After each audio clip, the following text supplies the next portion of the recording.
Page Sa Lumang Tipan, page 10. yeah, basahin mo na. 12:2. Tinawag ng Diyos si Abram. Sinabi ni Yahweh kay Abram, lisanin mo ang iyong bayan, ang tahanan ng iyong ama at mga kamag-anak, at pumunta ka sa bayang ituturo ko sa iyo. Pararamihin ko ang iyong mga anak at apo, at gagawin ko silang isang malaking bansa. Pagpapalain kita at gagawin kong dakila ang iyong pangalan, at ikaw ay magiging pagpapala sa marami. Okay.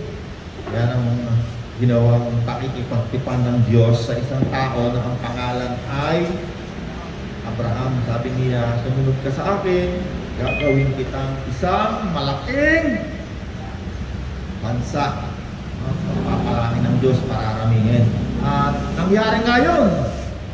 Mula kay Abraham ay nagkaroon ng isang malaki at makapangyarihang bansa na tinatawag natin ngayon na Israel. At bukod pa dyan, meron pang mga ibang bansa na nanggaling din dyan. Yung mga Muslim country, dyan yung galing. Kasi pangako ng Diyos kay Abraham yan. Pero yung si Abraham na yan, dyan nagmula yung salitang Hebreo. Konting kwento lang para mas maunawan natin yung ating pinag-aaralan. Yung mga Hebreo, nung si Abraham ay dumami na, nagkaanak yan si Abraham, si Isaac, si Jacob, at yung 12 patriarka. At yung 12 patriarka na yan ay dinala ng Diyos sa Egypt. Kung maalala nyo, si Moses, yan ay nakilala doon dahil siya ay may, nung tinapon siya ng kanyang nanay sa ilog, dahil nung marami na yung mga Hebreo, sabi ng hari ng Ehipto, lahat ng mga anak ng mga Hebreo, itapon ninyo sa ilog, patayin ninyo. No, inutusan niya yung mga komadrona. At nung nanganak itong nanay ni Moses, itinapon niya yung anak niya. Pero matalino, tinignan niya kung sino yung nasa ilog. Nakita niya yung prinsesa naliligo. So, ang ginawa ng nanay ni Moses, nilagay niya yung bandana. May bandana yan yung mga, pag kayo nandun sa Middle East, sino galing sa Middle East? Yan, di ba? Meron tayong pinupulupot sa ulo natin na bandana. So, ang isang pagkakakilanlan ng panahon na yon sa Hebreo, yung dambana, yung damit. So, inilagay ng nanay niya para may pagkakakilanlan doon sa batang Moses, nilagay doon sa ring. At nung pinulot siya ng prinsesa, pinalaki siyang parang anak. At ang pagkakakilala sa kanya, yung dambana. So siya ay isang Hebreo. At nung malaki na siya, tinawag ng Diyos si Moses. Sabi ng Diyos kay Moses, Moses! Moses! At si Moses ay sumunod sa Diyos. Sabi ng Diyos kay Moses, lisanin mo na ang Ehipto. Bumalik na kayo sa bansang ituturo sa inyo at ibibigay ko na yun sa inyo. Okay, ngayon, dahil yun ay pangako ng Diyos kay Abraham, naggagawin kitang isang malaki at makapangyarihang bansa. So, umalis na yung mga Israelita mula noon, actually hindi Israelita ang tawag noon sa kanila Hebreo. Galing sa pangalan niyan ni Abraham, Ibrim. At yung Hebreo na yan, Hebrew, yan ang salitang ginagamit ngayon ng mga Israelita. Okay, para mas may maintindihan lang tayo konti. Dahil yan ay bahagi ng pakikipagtipan ng Diyos kay Abraham. At nung sila yung umalis na galing Egypt, papunta na sila doon sa lupang pangako, land of milk and honey. Doon gumawa na ang Diyos ng tinatawag nilang, ano tawag Rod? Konstitusyon. Tinatawag natin dito sa ating Bible na batas ni Moses. Pero actually yun ay katulad ng Pilipinas, meron tayong tinatawag na konstitusyon, yun ang batas ng Pilipinas. At yung batas na yan, bawat bansa, makakaiba yan. Binibigyan ko lang kayo ng konting history. Bible yan ha, Bible. Hindi yan history sa libro na hindi nakasulat sa Bible. So, kung nakabasa kayo dito sa Bible ng batas ni Moses, o kaya naman Mosaic Law, o kaya naman Law, ang tinutukoy doon, yung batas na ginawa ng Diyos para sa bansang Israel. Kahit siya na silang malaking bansa. Pag hindi mo ito nalaman, maliligaw ka rito Hindi mo maintindihan. Bakit kaya may batas na sinata? Batas ni Moses. Bakit kaya gumawa? Bakit may batas? Lahat ng bansa, mayroong kanya-kanyang batas. Konstitusyon ang tawag doon. Tayo, meron din doon. Kaya pag manunumpayan ng eleksyon, panalo yung Pangulo, manunumpayan sa ibabaw ng Bible o kaya Konstitusyon. Konstitusyon, yan yung batas. Yan yung nakalagay yung parusa sa bawat susuway. At yan din nakalagay yung mga karapatan mo bilang isang Pilipino. Ay, minawa tayo ha? Batas ni Moses, ibig sabihin batas ng Israel na ibinigay ng Diyos, ipinasulat kay Moses doon sa bundok ng Sinai. Kaya hanggang ngayon meron tinatawag ng mga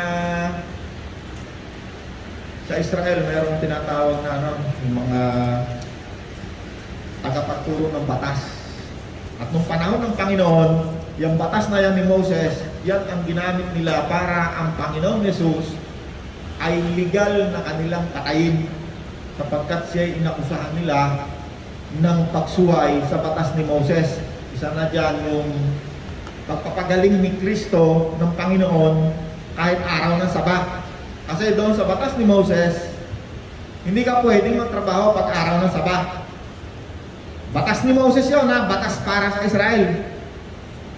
Kaya ang Panginoon, kahit araw ng Sabat, nagpapagaling yan. Sabi ng mga Pariseyo, Saduseyo, yung Pariseyo, Saduseyo, yan yung mga taong tagapagturo ng batas ni Moses. Pag nakakita ka dito sa Bible, Pariseyo, Saduseyo, yan yung mga taong pumatay sa Panginoon. Gamit-gamit nila yung batas ng kanilang bansa. Batas ni Moses. May naunawaan tayo. At dyan sa batas na yan, marami pang iba dyan. Andyan yung unang libro, Genesis. Kung titingnan mo yung unang page ng libro mo, Exodus, Bilang. Ayan. Yung unang 5 libro na sa Bible nyo, dyan nakasulat yung batas ni Moses. At yan ay napakaraming kondisyones. Nanawaan tayo. Okay, ngayon, sige. Para tayo ngayon sa tatalong tayo. Konting lang. Basahin natin ang Jeremias 31:31. Balik. Rod, bilisan mo. Balik-aral lang konti ito. Ang sabi ng Diyos, Jeremias 31:31. Page 791. 791. Basa, Rod. Balik-aral lang naman yung konti. 31. Sinabi ni Yahweh, darating ang panahon na gagawa ko ng bagong tipan sa Israel at Juda. Ito'y hindi tulad ng mga ninuno nang ilabas ko sila sa Ehipto. Okay na. Di nakipagtipan ng Diyos kay Abraham. Pararamihin ko ang inyong bansa. Dumami na nga, nangyari na. At nandun na nga sila sa Israel. Namumuhay na sila ngayon doon. Bilang isang malaking bansa, meron na silang Constitution o Law of Moses o Mosaic Law. Ngayon, ang Diyos ay gumawa ng isang hula sa pamamagitan ni Propeta Jeremias sapagkat nakita ng Diyos na itong mga Israelitang ito, every time na sila ay susunod roon sa tinatawag nilang batas ni Moses, yung lupang pangako nakukuha nila at sumasagana yung buhay nila. Pero every time na sila ay sasagana at makukupkub nila yung lugar, at nalilimutan naman nila yung batas na dapat nilang sundin, paano sila mamuhay sa lugar na yun. At kapag yun ay nangyayari, yung kalaban nila, unti-unti naman silang nasasakop at inaalipin. Kaya sinabi ng Diyos, ang magitan ni Propeta Jeremias, sabi niya, darating ang panahon, gagawa ako ng panibagong pakikipagtipan sa sambahayan ni Israel at ni Juda. Bakit ganon? Sapagkat nung panahon na ito, yung bansang Israel ay nahati sa dalawa. Yung 10 tribe, tinatawag na Israel. Ito namang 2 tribes ay tinatawag na Judah. At ang kapital nitong Judah, Jerusalem. Ang kapital naman nitong 10 tribe na tinatawag na Israel, Samaria. Nakita ng Diyos na sumasama ang buhay nila. Kaya sabi ng Diyos, darating ang panahon, gagawa ako ng panibagong pakikipagtipan sa sambahayan ni Israel at ni Judah. Okay, papunta na tayo sa katuparan nitong pangako na to. Lucas 22:20. Asarod, bilisan mo Rod. Marami tayong babasahin. Lucas Ayun na, 22. nandito na ngayon ang Panginoon. Bumaba na. Okay. 107.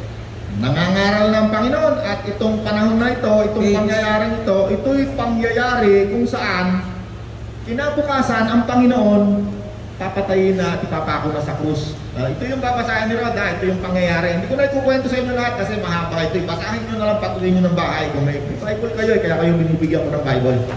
Page Sige, Rod. 110. Okay. Verse 20. Gayon din naman, dinampot niya ang kopa pagkatapos magapunan at sinabi, ang kopang ito ang bagong tipan ng Diyos na pinag-ibay ng aking dugo. Sinabi ni Jesus, ang kopang ito, sabi Rod, ay pinagtibay ng aking dugo. ay pinagtitibay ng aking dugo.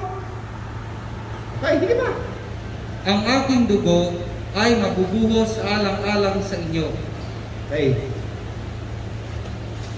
Okay, ang kopang ito, tuloy-tuloy mong araw, basahin mo lang kompleto.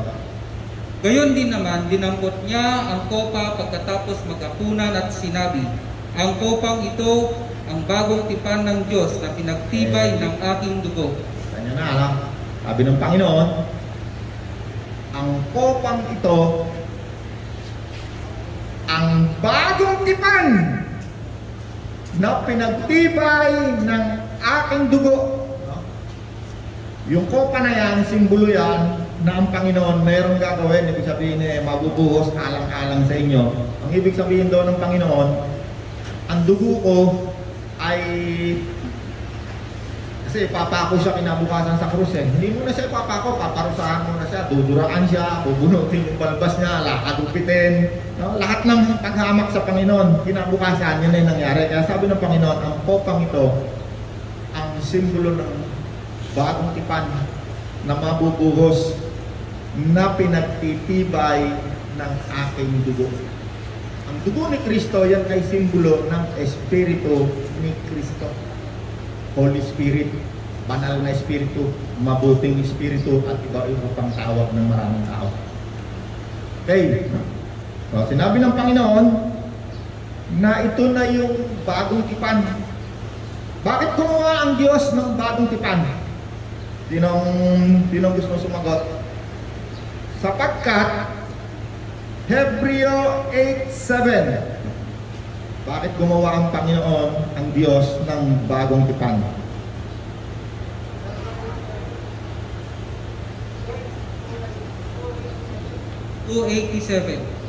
Hebreo 8:7. Kung walang kakulangan ang unang tipan, hindi na sana nangailangan pa ng pangalawa. Ngunit nakita ng Diyos ang kakulangan ng kanyang bayan, kaya't sinabi niya, darating ang mga araw, sabi ng Panginoon, nagagawa ako ng bagong tipan sa bayang Israel at sa bayang Huda.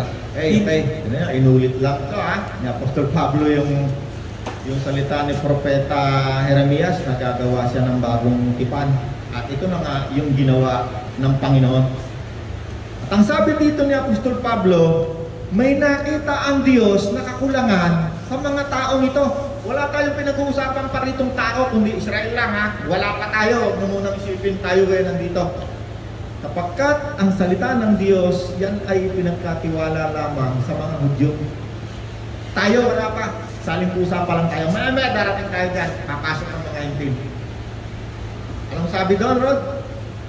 Hebrew 8:7, kung walang nakitang kakulangan sa unang tipan, hindi na sana gumawa ang Diyos ng pangalawa. So, nakitang kakulangan doon dahil itong mga taong Israelita, itong mga Hudyo na tinatawag, itong mga tinatawag na Hebreo, ay nakita ng Diyos na sumasama. So sabi ng Diyos, nakita ko may kakulangan. Bakit? Itong mga taong ito na binigyan ko ng tipan na aking pinakipagtipanan ay mayroong kulang. Bakit nagkaroon ng kulang? Sapagkat ang mga tao, imbis na bumuti, ay nagiging masama lalo. May panahon na sumasama. Kaya sabi ng Panginoon, hindi nila kayang masunod yung batas na ibinigay ko rito para sila ay mabuhay. Kaya ang Diyos ngayon, sabi niya, gagawa ko ng panibagong pakikipagtipan sa sambahayan ni Juda at ni Israel. Kasi pag sinabi mong Israel, mag-aaway ito. Kasi yung Juda, isang mas makapangyarihang bansa nga sa kanila yun . Kaya ang term dito, gagawa ko ng bagong tipan kay Juda, sa sambahayan ni Juda at sa sambahayan ni Israel. Yung Juda at yung Israel, nung panahon na yan, may dalawang hari yan. Pero nung dumating ang Panginoon, wala na sa kanilang hari. Bakit? Kasi nasakop na sila ng Roman Empire. At yung hari na nandoon ngayon, si Haring, yung pangalan ng hari ng panahon ng Panginoon, si Haring Herodes, kung sino-sinong hari, yan ay mga hari na appointed na lamang ng Emperor ng Roma. Ang tawag sa kanila, puppet government. Sakop sila ng Roma, ang tawag na lang sa kanila probinsya. Kaya may governor sila doon, si Governor Felix at yung iba pa. So hindi na sila bansa, wala na. Wasak na yung pati nga templo, winasak na. Pinayagan ng Diyos na wasakin. At yung mga tao ay wala na dyan. Wala na diyan yung mga Hudyo, konti na lang ang natira dyan sapagkat every time na wawasakin niya ng isang imperyo na malaking bansa, yung mga tao dyan kukunin, kakalat yan sa buong daigdig. Ang ititira lang dyan, mga mahihirap. So nung panahon na tumating ang Panginoon, ang templo na itayo na muli. No? Itinayo yan muli. Sinira ni Haring Nebukadnezar, itinayo ng susunod na imperyo. At nung dumating ang Panginoon, sabi ng Panginoon sa kanila bago umalis ang Panginoon, Jerusalem, Jerusalem. Hindi nga siya tinatawag ng Panginoon na Israel . Ilang beses kang pinangkang kupkupin ng Diyos, katulad ng inahing manok at sisiw. Subalit ayaw mo, sabi ng Panginoon. Kaya ngayon, ikaw ay iiwang-iwangwang. Pag alis ng Panginoon, winasak uli siya ng Roman Empire. Bakit? Sapagkat ang mga taong ito na pinagkatiwalaan ng Diyos ng tinatawag nilang Law of Moses, wala nang gumagawa. Kaya sabi ng Panginoon sa kanila, hindi ba't ibinigay sa inyo ang batas ni Moses? Bakit wala ni isa man sa inyong gumaganap nito? Kaya ngayon, pag mayroong mga born again na, naku, kailangan namin sundin ng law. Sabi ng ika-10 natin, sabi ng law, bukas na bigayin natin ang ika-10. Kulang yun dito, kulang. Katulad lang yan ngayon ng sinasabi, I stand for Israel. Hindi nila alam, pag pumunta sila ng Israel, yung Gaza Street, puro club yun. Puro inuman nyo. Ito po, nagsasayaw ng mga sundalo ro. Ang Diyos ay babalik sa bansang ito, sa bansa na yan ng Israel, hindi para sa bansa, para sa mga tao na binigyan ng Diyos ng pakikipagtipan sa Kanya. Kasi yung unang tipan, hindi pa yung nawala . Hindi yung nawala para sa kanila. Tuloy-tuloy yun. Ayun. Sa natin ang Bible natin, Rod. Punta tayo sa Mateo 15:24. Okay. Sabi mo, Rod, pero bago mo basahin, yung pangyayari naman na yan, merong isang babae. Itong babaeng ito, lumapit ito sa Panginoon kasi meron siyang isang anak na mamamatay na yata. Parang yun mamamatay na. Sabi sa kanya ng babae, Panginoon, Panginoon, ang anak ko'y mamamatay na, maawa ka naman po. Maawa ka po, Panginoon, Panginoon. babae ito ha, sunod na sunod sa Panginoon. Sinagot siya ng Panginoon, itong babae ito, hindi ito isang Israelita ha. Hindi ito isang Hudyo. Ang tawag sa kaniya, Samaritano. Ang Samaritano, hindi yan Hudyo. Or, pag sinabing hintil, hindi siya Hudyo.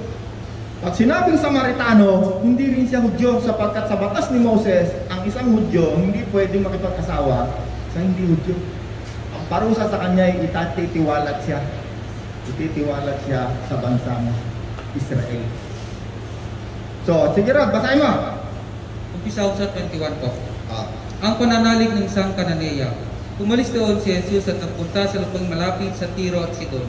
Isang Kananea na nakatira doon ang lumapit sa kanya at sumisigaw, Panginoon, anak ni David, maawa po kayo sa akin. Ang anak ko kong babae ay sinasapian ng demonyo at labis na pinahihirapan nito. Ngunit hindi sumagot si Jesus. Lumapit sa kanya ang mga alagad at sinabi kay Jesus, paalisin na nga po ninyo siya. Napakaingay niya at sunod ng sunod sa atin. Sumagot si Jesus, sa mga naliligaw na tupa ng sambayang Israel lamang ako isinugo. Ngunit lumapit sa kanya ang babae. Ito na niya sabi ng Panginoon, ha? Ako ay isinugo lamang sa sambahayan ni Israel.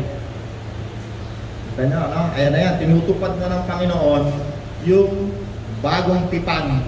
Sapagkat umpisa pa lang, sinabi ni Kristo, ito yung bagong tipan na mabubuhos alang-alang sa inyo. Okay, tandaan niyo na, hindi para sa atin, eh. Para lang sa Hudyo yun, lahat na salita ng Panginoon, para sa Hudyo. Pag may pumupunta sa Panginoon na hindi Hudyo, ayaw nga ng Panginoon, eh. Diretso nga sinabi ng Panginoon, hindi ako sinugo para sa inyo. Ako'y sinugo lamang para sa nawawalang sambahayan ni Israel. Hindi na niya binabanggit yung Juda kasi nag-unite na yan. Yung Israel tsaka yung Juda, nag-unite na, hindi na sila dalawang bansa. Naging isa na lang. Kailangan alam mo yung history para maunawaan mo yung sinasabi ng Bible, eh. Pag hindi, magko-comment ka lang, pamali-mali pa comment mo. Magko-comment ka pa sa Facebook. Kulang naman yung history mo, hindi ka naman nagbabasa ng Bible. Kaya namamali. Kaya sinabi, si Isakar ay eksperto sa pagbasa ng panahon. Bakit? Meron siyang espiritu na nakakaalam kung nasaan ang panahon tayo. Ang Israel, yan ay orasan ng daigdig. Kaya sinabi, merong panahon. Kailangan alam mo, nasaan panahon tayo ngayon. Pag hindi mo nalaman yan, mag-halo-halo yung pag-iisip mo, magko-comment ka, akala mo nasa panahon ka ni... Akala mo, nandun ka sa loob ng Israel. Kailangan malinaw sa iyo yan. At yan ang nagpapaalala lang at nagpapaunawa lamang niyan, espiritu ni Isakar. Ang ibig sabihin, espiritong nagpapaunawa sa lagay ng panahon kung saan ka nandoon. Hindi sapat ang isip para maunawaan mo itong Bible. Maniwala ka, kahit gaano ka katalino, kahit ikaw ay scholar pa ng UP, maaari mo itong masaulo. Pero pag wala ang espiritu ni Kristo, maglelengga ka, maliligaw, mawawala ka sa alay. Bakit? Sinabi ng Diyos, ang tao lamang na mayroong kanyang espiritu ang makakaunawa nito, at yung taong ito hindi maunawaan ng isang tao na wala ang espiritu, mag-aaway lang sila. Kaya ako, hindi ako nakikipag-away. Pag ako inaaway, hindi ako nakikipag-away. Bakit? Sapagkat sinabi ni Kristo, kapag wala ang espiritu ni Kristo, hindi ka maunawaan ng mga taong wala ang espiritu niya. Kaya nauunawaan ko sila. Pag sinabi ko, huwag kayong makikapo, niloloko lang kayo ng mga tao yan. Sabi nitong mga, ang isip kulong na kulong doon sa kanilang doktrina sa reliyon, naku, yan, si Roland, kulto yan, palayasin yan. Okay lang. Diyos naman ang nagpapakain sa akin. May natututunan tayo? Siguro naman, no? May nalilinawan tayo kahit paano, no? Hey, okay. Talon pa tayo. Saan na tayo, Rod? Ano yung binasa ko, Rod? 24 po sa Mateo. Tuloy mo, Rod. Yung huli. Page 22, verse 24. Sumagot si Jesus, sa mga naliligaw na tupa sa sambayang Israel lamang ako isinugo. Ngunit lumapit sa kanya ang babae, lumuhod ito at nagmakaawa. Tulungan po ninyo ako, Panginoon. Sumagot si Jesus, hindi dapat kunin ang pagkain ng mga bata at ibigay sa mga aso. Totoo nga, Panginoon, ngunit ang mga aso man ay kumakain ng mumog na nalalaglag sa pag ng kanilang Panginoon. Tugon ng babae. At sinabi sa kanya ni Jesus, Ginang, napakalaki ng iyong pananampalataya. Hop! Tama na. Kapag ang isang hentil na hindi isang Hudyo, nagpakumbaba, tinanggap niya kung sino siya sa harapan ng Diyos. Anong sabi ng Panginoon? Ginang, napakalaki ng iyong pananampalataya. Ang hinihingi mo ay nangyari na.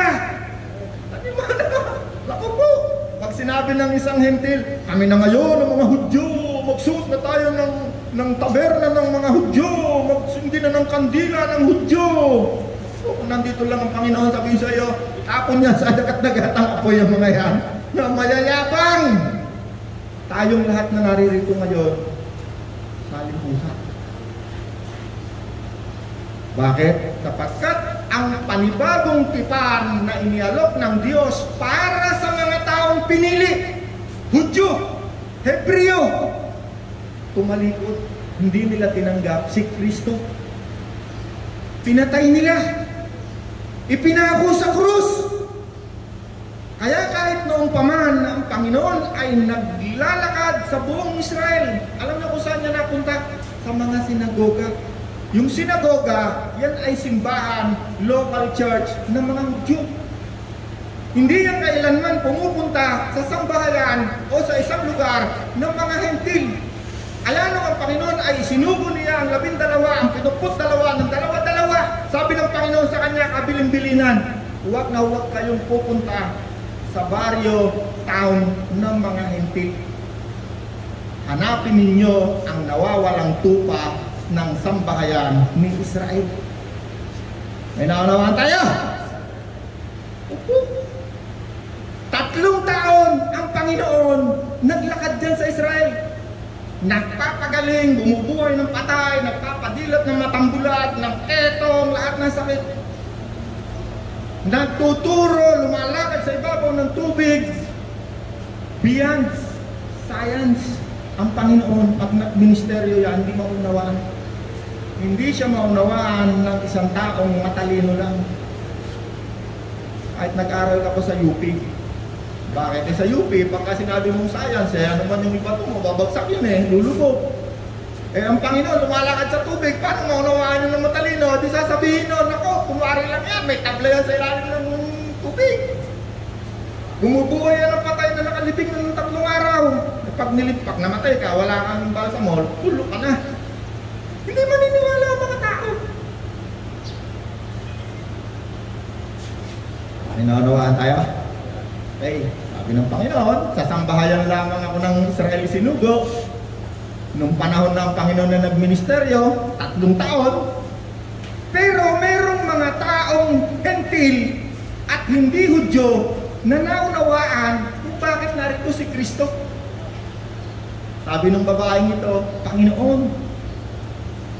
Ano sabi ng Panginoon doon? Hindi kailangang ibigay ang pagkain ng mga anak o ng mga Hudyo sa mga hindi hentil. Sabi ng babaeng ito na napakamakapakbaba, kahit po aso, nanginginain ng pagkain na nalalaglag sa ibabaw ng hapag ng anak, ng tunay na anak. Hindi tayo tunay na anak Tayo'y mga sangal-ligaw lamang. Naintindihan nyo, ang mga hintil, hindi tunay na anak. Tayo'y mga sangal-ligaw na itinugtong. Bakit? Sapagkat yung tunay na mga sanga ay umayaw, nireject. Kaya nga ipinako si krus, sa krus ang Panginoon. At nung ang mga taong ito ay tumalikod, bumaling naman ngayon ang awa ng Diyos sa atin. Awa. Kita niya na, awa ha? Hindi tayo yung talagang pinangakuan. Buksan natin ang Bible natin. Rod, buksan natin ang Bible natin sa 2 Korinto 3:6. 2 Korinto 3:6. Basahin mo rin. Page 227. 2 Korinto 3:6. Binigyan niya kami ng kakayahang maging lingkod ng bagong tipan, isang kasunduang hindi ayon sa kautosang nakasulat, kundi ayon sa Espiritu, sapagkat Si Apostol Pablo yan, ha? Pag si Apostol Pablo nangaral, ang una niyang ituturo yung pagkakaiba ng mga Hudyo sa mga Hintil, yung turo ng Diyos sa mga Hudyo, at yung turo ng Diyos doon sa mga Hudyo na naging mananampalataya ni Kristo. Yan ang napakahirap unawain at hindi maintindihan ng napakarami. Okay, sabi ni Apostol Pablo, ulit raw, ginawa niya kami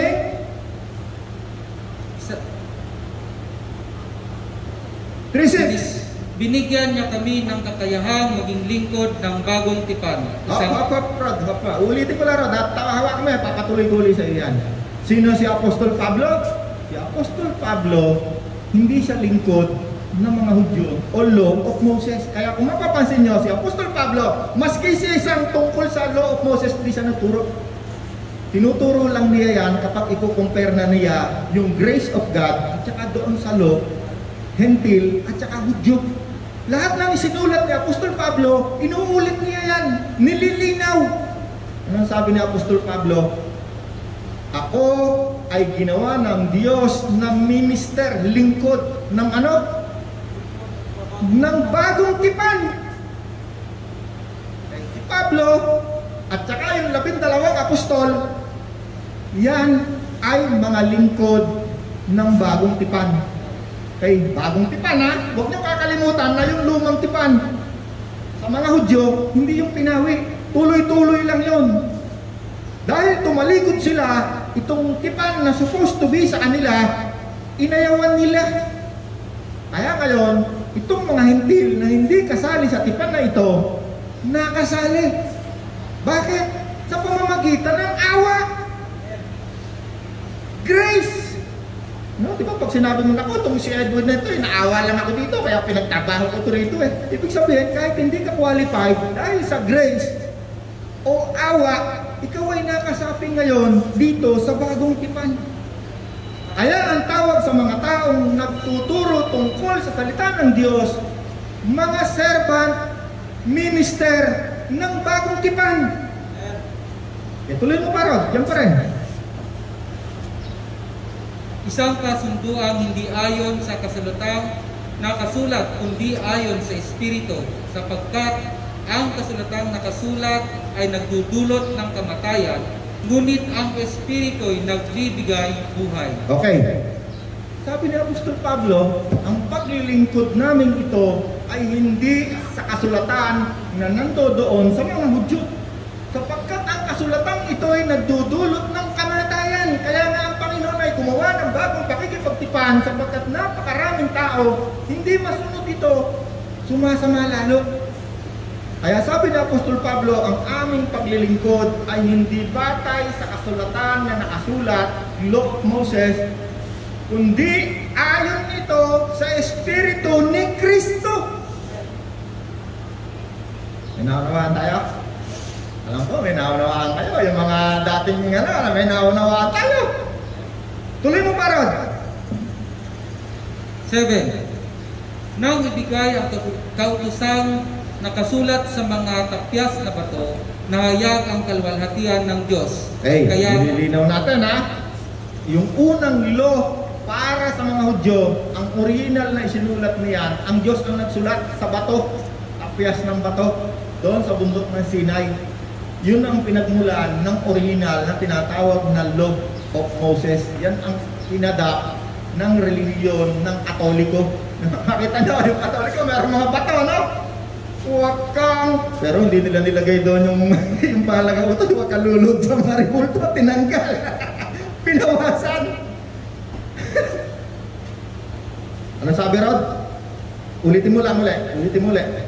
Nang ibigay ang kautosang nakasulat o nakaukit sa tapyas na bato, nahayag ang kalwalhatian ng Diyos. Kaya nga, hindi matingnan ng mga Israelita ang mukha ni Moses kahit nasa liwanag na iyon sa mukha niya. Hold lang, Rod, ha?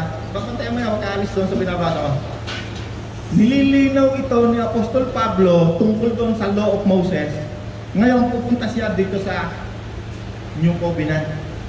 Sabi ni Apostol Pablo, yung unang Law of Moses na sinulat ng Diyos, na itinuloy ni Moses, kasi winasa yan ni Moses. Pagbaba ni Moses galing bundok, nakita niya, napakaraming tao sumasamba na naman sa rebultong baka. Nagalit si Moses. Oh, yung para kampi sa Diyos dito sa kaliwa, yung sumasamba sa baka sa kanan. Binato niya yung bato, nahati ang lupa at nilamon sila ng lupa. Pero sabi ni Apostol Pablo, tuloy mo Rod, tuloy. Kaya nga hindi matingnan ng mga Israelita ang mukha ni Moses kahit na ang liwanag na iyon sa mukha niya ay pansamantala lamang, ngunit ang paglilingkod na batay sa kautosang nakaukit sa bato at nagdadala ng kamatayan ay dumating na may kalakip ano na gayong ng kautusan na nakasulat sa bato? Nagdadala ng kamatayan. O ano naman yung sumunod? Tuloy, ano naman yung gaano pa kaya ang kalwalhatian ng paglilingkod ayon sa Espiritu? Ang may kalwalhatian ang naglilingkod na nagdudulot ng hatol na kamatayan, lalo pang malwalhati ang paglilingkod at nagdudulot ng pagpapawalang sala. Dahil dito, masasabi nating ang dating kalwalhatian ay wala na, sapagkat napalitan na ito ng higit na malwalhati.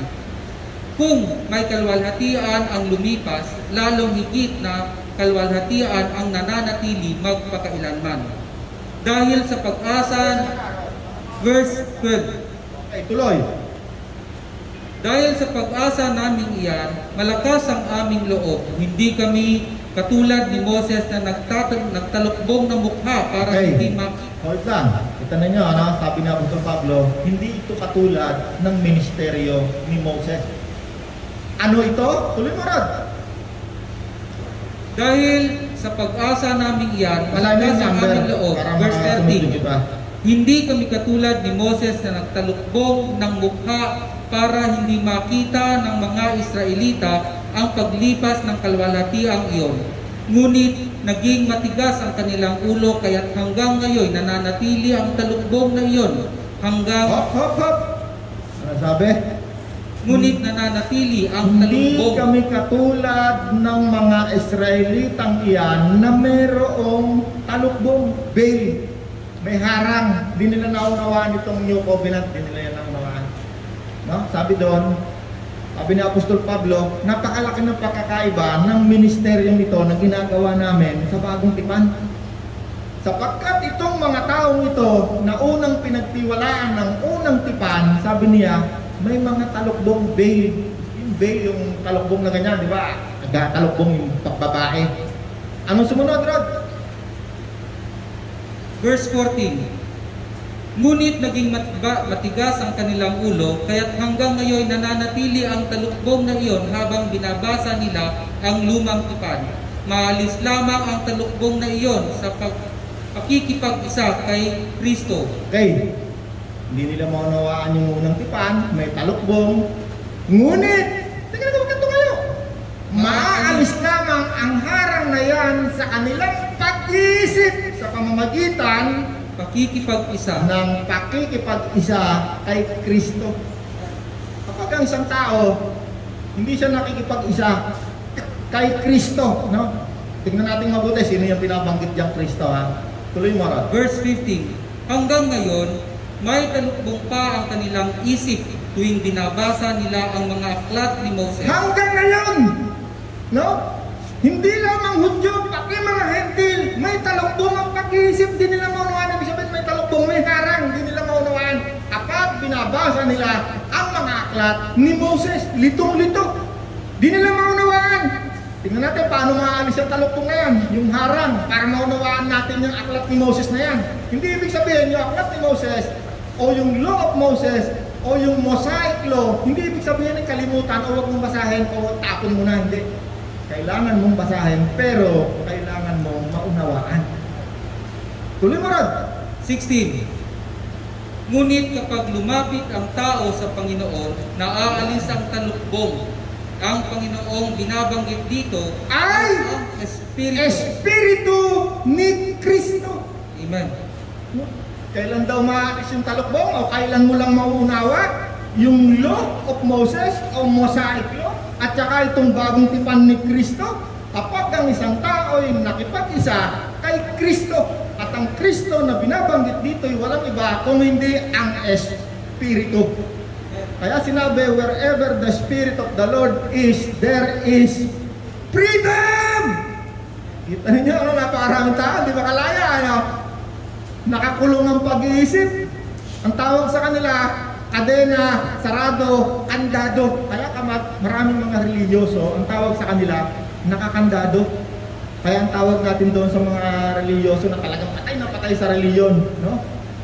Nagno-nobena, naggaganito, nagkaganon, pati itong mga born again. Andaw ng Biyernes, andaw ng Sabado, andaw ng Linggo, naku, kanta-kanta sa choir. Ano sabi? Kapag ikaw hindi ka nakipag-isa kay Kristo at ang binabanggit ditong Kristo ay Espiritu ni Kristo, habang buhay ka, ang isip mo may talukbong kapag binabasa mo ang aklat ni Moses. Kaya pag nabasa mo yung Malakay, naku, kailangan pala yung ikapuko. Sabi naman ng pastor, oo, pag hindi mo binigay, pupunta ka impyerno. Sabihin pa, naku, hindi ka kami nagtuturo ng ganyan. Anong hindi nagtuturo? Ay sinabi mo, kahit nung panahon ni Kristo, ganon din ang tinuturo ng mga reliyoso. Akala nila si Kristo kapag nagpagaling araw ng Saba, eh siya ay demonyo. No? Kaya nga bintang nila sa Panginoon, siya ang ama ng demonyo. Kaya Kristo na yan, Kristo. Yan ay ama ng mga demonyo, puno ng mga demonyo, bintang yun. Bakit? Kasi kahit araw ng Saba na nakalagay sa law of Moses na huwag kang gagawa, ang Panginoon gumagawa. At marami pang iba na nagkaroon ng problema dito sa turo ng law of Moses, katulad ng huwag kang kakain ito at huwag kang gagawa ng ganito at ganon. Ginaya yan ng mga hentil na mananampalataya ngayon na hindi nauunawaan itong law of Moses na ito. Tuloy mo para, konti pa. Verse 17. Ang Panginoong binabanggit dito ay ang Espiritu, at kung nasaan ang Espiritu ng Panginoon ay mayroong kalayaan! Araw ng kalayaan kahapon, ano? Ngayon, araw tayo ng kalayaan, ano? Ang isang tao, habang hindi siya nakakalaya, ang isip niya ay mayroong veil. May harang. Ibig sabihin ng veil, may harang, hindi mo maunawaan. Bakit kaya kami may sinusunod ng ganito't ganon? Pero kapag ikaw nagpasailalim ka kay Kristo, ang binabanggit dito ay Espiritong mabuti ni Kristo na naririto sa atin ngayon. Kasi maraming tao, sino kaya susundin ko? Ang relihiyon ko o si Kristo? Ang marami sinusunod yung relihiyon, yung turo ng kanilang relihiyon, hindi yung turo ni Kristo. Kaya ang nangyayari sa kanila ay nakalock up yung pag-iisip nila. Ang tawag sa kanila ay sandado, sarado, andado. Hindi na mabubuksan. Kahit kausapin sila ni Kristo, hindi sila mabubuksan. Bakit? Natatakot sa kanilang religion, sa mga tao, sa mga Pariseo at Saduceo. Inanawaan tayo. Sino may naunawaan dyan sa likod? Taas ang kamay. Yung satayangin ang boses ko. Oh God, thank you Lord. Ang isang tao, kapag yan ay takot sa kanyang religion, pag nakabasa yan, si Kristo na nagtuturo sa kanya, ha? Hindi niya yan papakinggan. Sasabihin niya, naku, mali siguro to kasi ang turo sa amin ni pastor, ganito eh. Kahit ako'y isang pastor, pag ako'y takot sa aming religion, hindi ako makakapagturo ng turo ni Kristo. Bakit? Number one, natatakot yan mawala ng sweldo sa kanyang sekta ng religion. Number two, natatakot yan na palayasin. Alam niyo lahat ng mga disipulo ng Panginoon, hindi lang disipulo, lahat ng sumunod kay Kristo, pinalayas niya ng kanilang religion. Pariseo, Saduseo, pinalayas lahat sila. Kaya sila lahat, nung nagkaroon ng persecution sa mga mananampalataya, nagpuntahan niya ng Europe. Yung mga taong mananampalataya na yan, yun ang nagtayo ng St. Petersburg sa Russia ng napakadaming simbahan sa buong daigdig. Ano niya ba? Nagkaroon na ng hiwalayan ngayon. Yung sinagoga, hanggang ngayon meron pa rin. Bakit? Kasi nag-iintay pa sila ng pagbalik ng Mesiyas, si Kristo. Hanggang sa mga oras na to, buong daigdig, kahit sa atin, sa mga ating puntang kamero, tinatawag sinagoga. Andyan yung tinuturo, yung law of Moses, hanggang sa mga oras na ito. Hindi lang sa mga buong daigdig. Nagkaroon ngayon ng dalawang pananampalataya. Yung isa, pananampalatayang Hudyo, Judaism, hindi tumanggap sa tipan. Mga Hudyo, mga Hebreo, ito namang kabila. Itong mga disipulo ni Kristo, lahat ito Hudyo. Mga Hudyo na tumanggap, naniwala sa bagong tipan. Ayan, ngayon, ito nga yung lilinawin natin. Nagkaroon ng dalawang uri ng pananampalataya sa isang uri ng tao, Hudyo.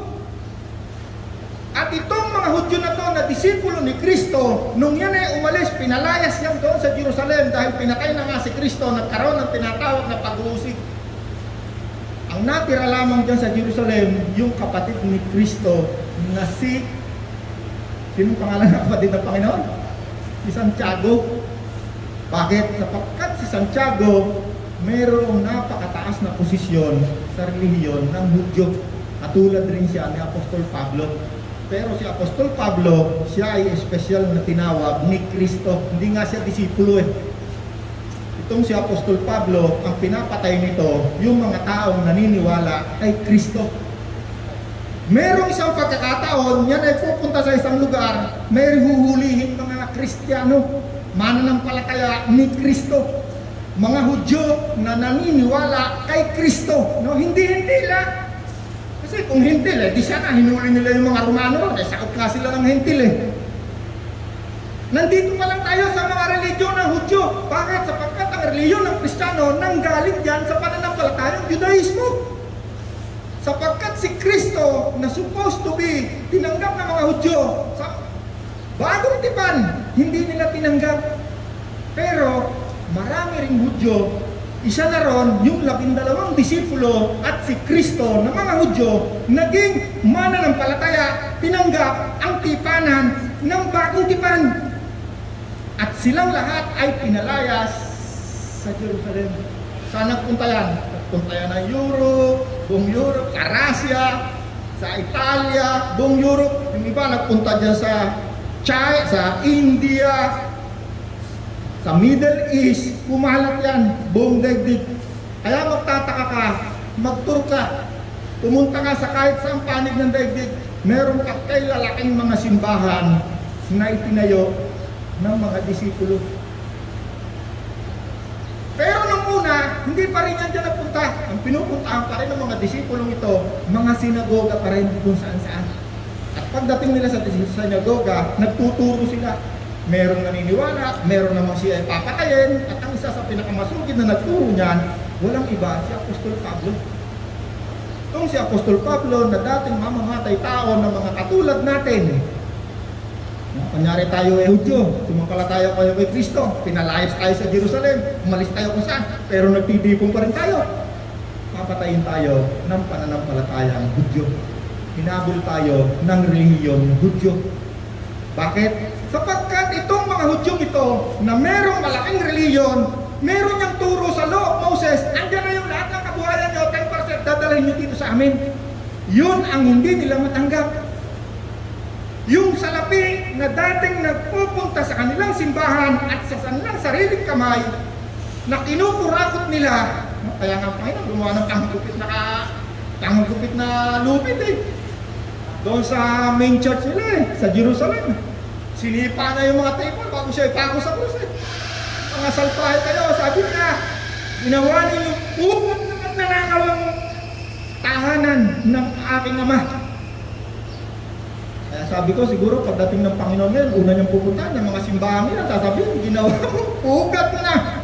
Kung si Rod pastor, sasabihin ng Panginoon kay Rod, pastor ka, ginawa mo, ugat na magnanakaw ang tahanan ng aking ama. Bakit? Kasi 95% ng mga tao sa simbahan, puro magnanakaw. Tanungin ninyo mga tao. Tanungin ninyo mga pastor. Brother Roland, iba na yan, tinuturo mo na yan. Talagang iba. Ang turong ito'y turo galing sa Espiritu ni Kristong mabuti. Walang yan yan, 10% ng sweldo mo, kukunin ko. Sabi ni Kristo, pagdating ko, lahat ng mga nagpahirap sa mga tupang ito, yun yung tupa, yung mga taong nakikinig kay Kristo. Pag yan ay pinahirapan mo, sabi ni Kristo, mortal sin.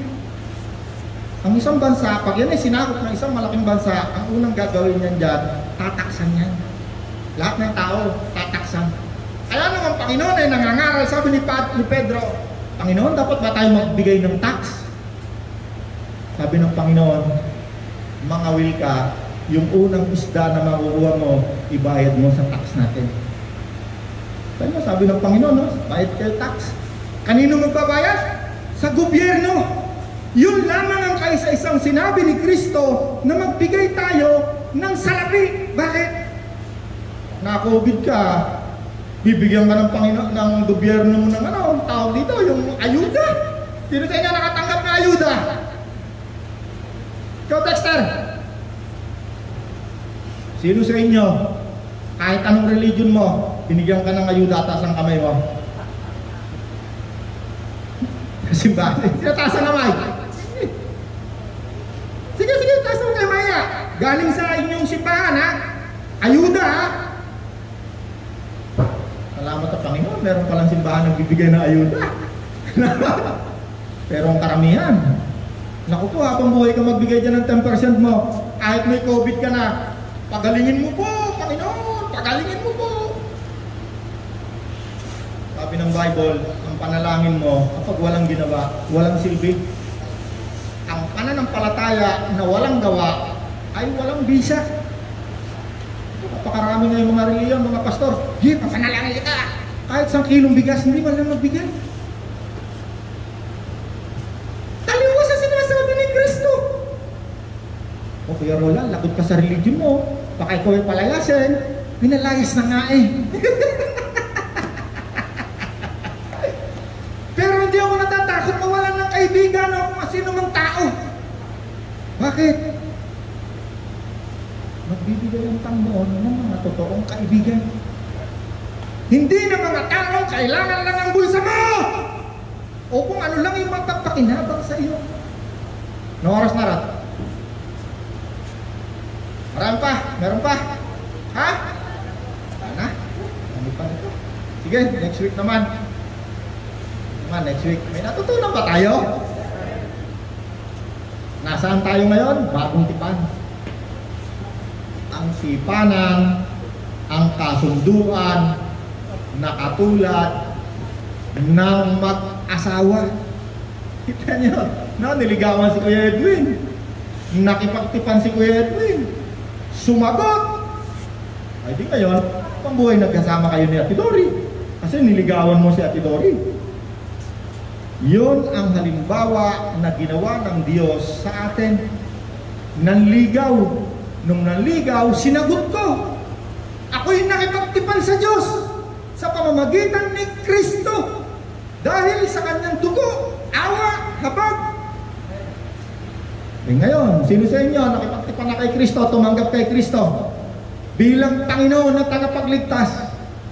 Ay kung tinanggap mo si Kristo, ikaw ngayon ay katipan. Nino? Ng demonyo?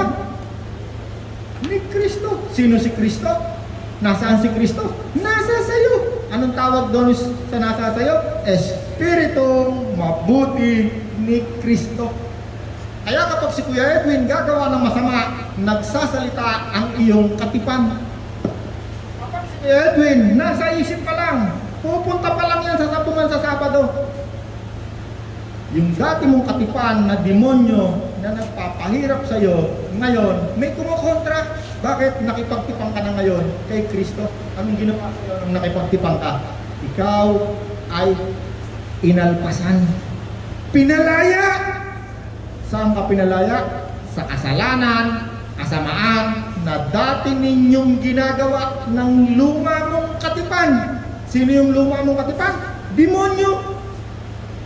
Kaya sabi ng Diyos, hindi lahat ng tumatawag sa akin, sabi ng Panginoon, Panginoon, Panginoon, ay papasok sa kaharian ng langit. Sana lang, ito na alas na to. Matthew 7:21-23, sabi ng Panginoon, hindi lahat ng tumatawag sa akin ng Panginoon, Panginoon, papasok sa kaharian ng langit. Kundi ang mga sumusunod, gumagawa ng mabuti. Kanino sumusunod? Sa Espiritong mabuti na nandidiyan sa iyo. Sino sa inyo gusto maging tapat kay Kristo? Alam niyo ang Panginoon, marami yung pangako sa atin. At yung pangako na yan ay totoo, mangyayari 100%.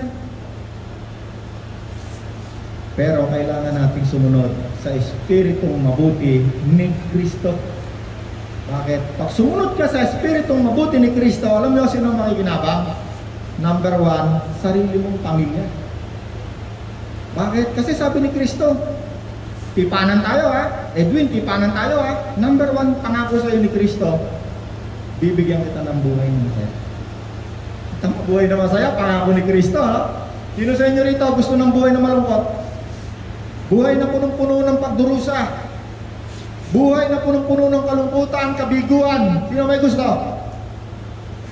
Buhay na punong-puno ng mga bagay na hindi mo gustong mangyari sa buhay mo. Taas ang kamay na may gusto. Yan ang ginagawa sa atin ng ating lumang katipan, demonyo. Kaya sabi ni Kristo, hindi lahat ng tumatawag sa akin Panginoon, papasok sa kaharian ng langit. No? Galatia 5:6, sa mga nakipag-isa na kay Kristo. No? Matthew 7:21-23. Hindi lahat ng tumatawag sa akin Panginoon ay maliligtas, kundi ang mga sumusunod sa gawa at gumagawa ng mabuti. Okay, naunawaan tayo ngayong araw. Next week naman ulit, tayo na tayo. Kung gusto mong maging tapat sa Diyos, isa lang ang gagawin mo. Tatanggapin mo yung pakikipagtipan sa Kanya. Bibigyan tayo ng buhay ng Diyos na masaya. Buhay na walang katapusan hanggang pagdating ni Kristo. Ay sino sa inyo rito gustong maging tapat kay Kristo? Pataas mo kamay mo. Sabihin mo, Panginoong Jesus, gusto kong maging tapat sa ating tipanan. Covenant na tinatakan mo ng dugo mo, Espiritong mabuti. Panginoon, tulungan mo ako na maging tapat sa iyo. Salamat po, ikaw ang aking Diyos na mabuti. Sinasamba kita, Ama, sa pangalan po ng aking Panginoong Jesus. Amen. Palakpakan natin ang Diyos.